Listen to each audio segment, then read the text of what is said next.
Hello. My name is Jess Marie. I don't know if you heard that little engine. Oh my gosh, that's just a shitty little Beamer.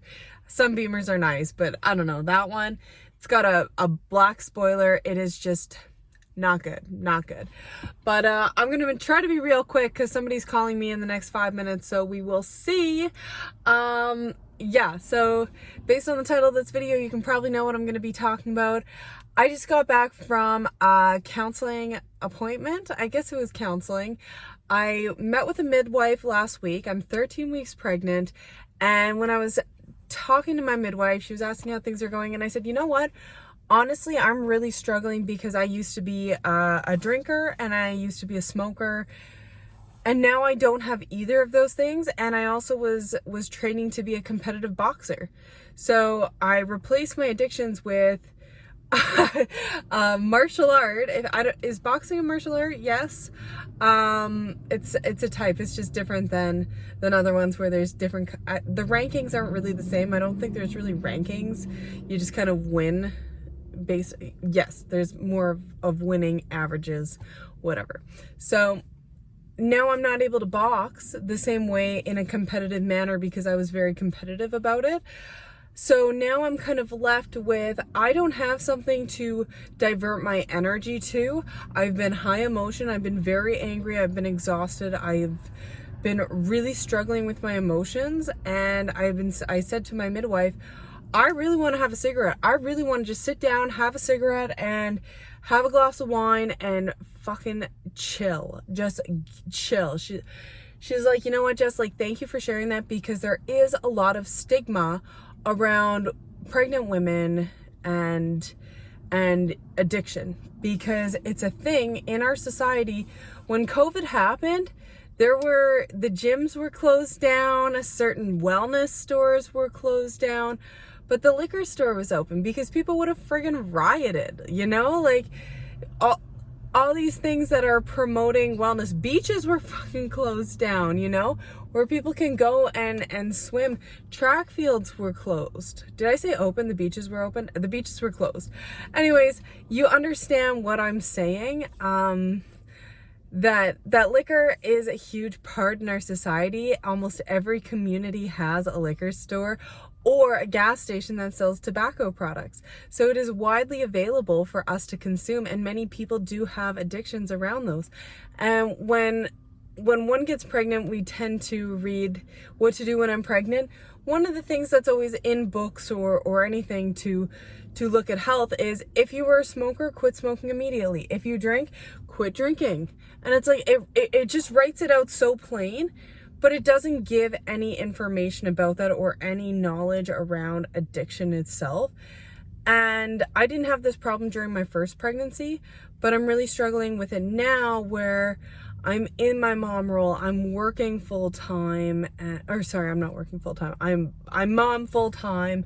I am working 2 days a week. I am trying my best to provide quality food for my family and really working on skills of fermenting food, preserving food, how to build a pantry with stuff. I'm not a doomsday planner, but if the world goes to SHIT, I want to know how to save food without, I need to go to the store and get sugar to be able to ferment this, I don't know, whatever it may be, ginger. And it's like, well, the stores don't exist anymore, honey. How are you going to ferment your ginger or whatever it may be? How are you going to make your bread if you don't have yeast because you can't go to the grocery store and get it? Where are you going to get that yeast? That is my mindset behind it. Like, if you were going to learn these homesteading skills or be a doomsday planner, you can't go to the grocery store if the world has gone to shit. So anyways, I have been feeling a lot of anger and a lot of stress, and I'm like, I just want to smoke a cigarette. And so anyways, my midwife connected me to a doctor in town who, she has many credentials, but one of the things she specializes in is pregnancy and addiction. So we went over. I've never done hard drugs or anything like that. I've been more psychedelic based.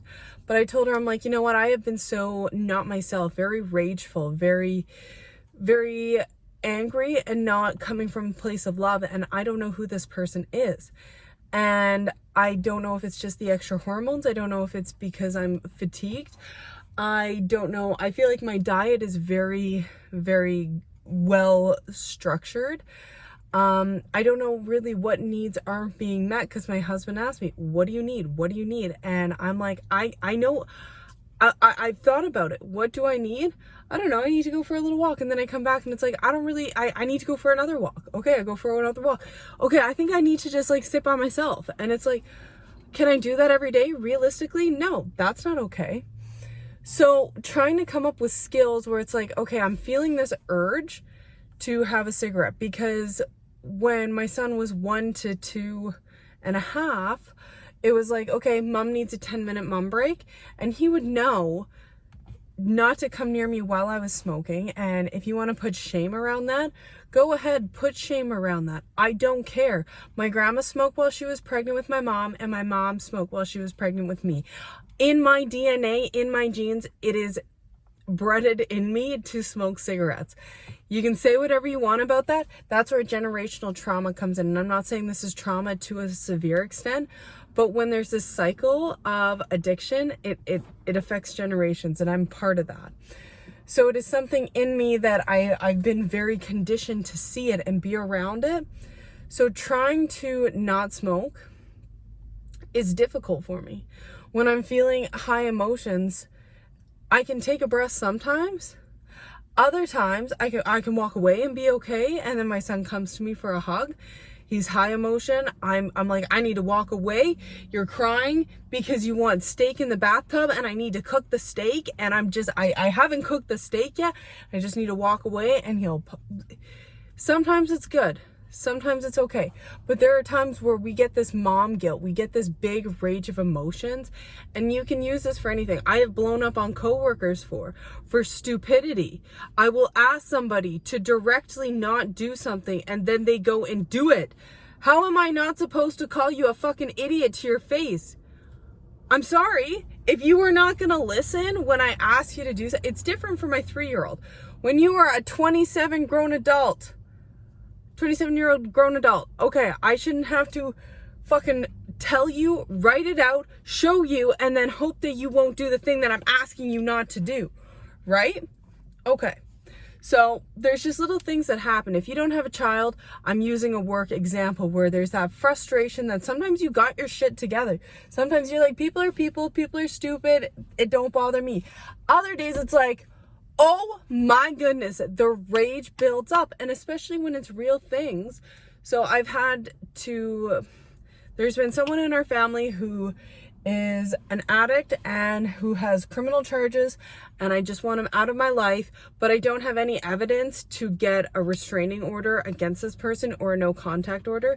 So I was under a lot of emotional stress and trauma, because it puts the safety of me and my child and my household in danger. My husband is not home majority of the time because he works. Well, he works 4 days on, 3 days off.